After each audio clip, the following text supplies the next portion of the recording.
તો અન્ય સમાચારની વાત કરીએ તો છોટાઉદેપુર લોકસભા બેઠકના ઇન્ડિયા ગઠબંધન ઉમેદવાર સુખરામ રાઠવા નસવાડીના ચામેઠા ખાતે જાહેર સભા યોજી તો કોંગ્રેસ ઉમેદવાર સુખરામ રાઠવાએ છોટાઉદેપુર લોકસભા બેઠક જીતવા માટે લોકોને આહવાન કર્યું છે।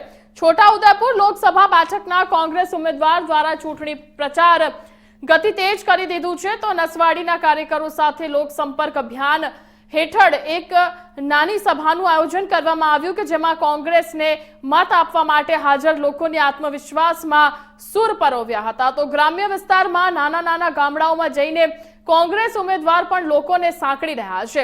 છોટાઉદેપુર લોકસભા ભાજપ પાસેથી આંચકી લેવા માટે કોંગ્રેસ પણ હવે મરણીયો પ્રયાસ કરી રહી છે।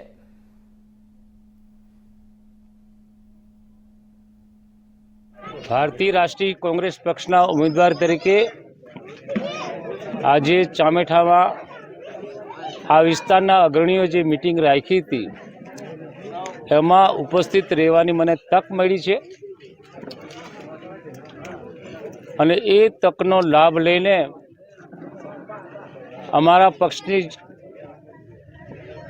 કેટલીક કાર્યવાહી જૂની હતી તેને યાદ કરાવવાની અને નવું શું કરી શકીએ એની વાત મતદારો સમક્ષ મૂકી છે। મને વિશ્વાસ છે કે આ વિસ્તારનો મતદાર વર્ષોથી કોંગ્રેસ પક્ષની સાથે રહેલો છે અને આ વખતે પણ કોંગ્રેસ પક્ષની સાથે રહેશે અને સારા એવા મત આ વિસ્તારમાંથી મળશે। દેશમાં ગઠબંધનની સરકાર બનવા જઈ રહી છે। ફરી પાછો તમને તમારા સમક્ષ આ વાત મૂકું છું। પહેલે પણ આ વાત કરી હતી ને આજે પણ કરું છું। પ્રચારમાં ખાસ કરીને કયા મુદ્દા મૂકો છો લોકો સમક્ષ? પ્રચારમાં ખાસ કરીને આદિવાસીઓની સમસ્યા જાતિ અંગેના દાખલાની હોય, પીવાના પાણીની હોય, અહીંથી બધા માઇગ્રેશન થાય છે એ વાત હોય, દવાખાનાની સગવડતા કાગળ પર રહેલી છે, સ્થળ પર નથી, શિક્ષણની સગવડતા જે ઉપલબ્ધ થવી જોઈએ તે થઈ નથી। અહીંયા બાજુમાં લીંડા ટેકરા પર સારી કેન્દ્રીય શાળાઓ છે, એનું સંચાલન કેવું થાય છે તમે જાણો છો। મારે એ તરફ અંગુલી નિર્દેશ કરવો નથી, પણ એની સ્થાપના UPA 2 વખતે થઈ હતી। આદિવાસી વિસ્તારના બાળકો ત્યાં રહે, ભણે, જમે, સારું શિક્ષણ મેળવીને આગળ વધે એવી સંસ્થાઓની હાલત આ સરકારે શું કરી છે તમે બધા જાણો છો, હું જાણું છું। ડિસેગ નામની સંસ્થા મારફતે એનો વહીવટ થાય, ખાઈકી ઉપરથી નીચે આવે છે, જેને જે મળવું જોઈએ તે મળતું નથી।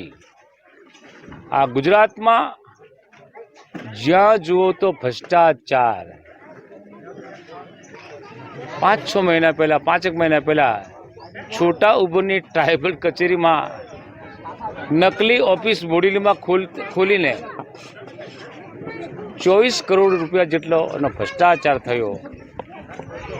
દાહોદમાં પણ થયો, પણ બીજી ટ્રાઇબલ સપ્લાયની ઓફિસની તપાસ નહીં થઈ। કેમ કે એનો રેલો ભારતીય જનતા પક્ષના પગ તળે આવતો હતો। આવી બધી વાતો અમે ઉજાગર કરીને અમારા જે હક્કો છે, આદિવાસીનો જે હક્કો છે,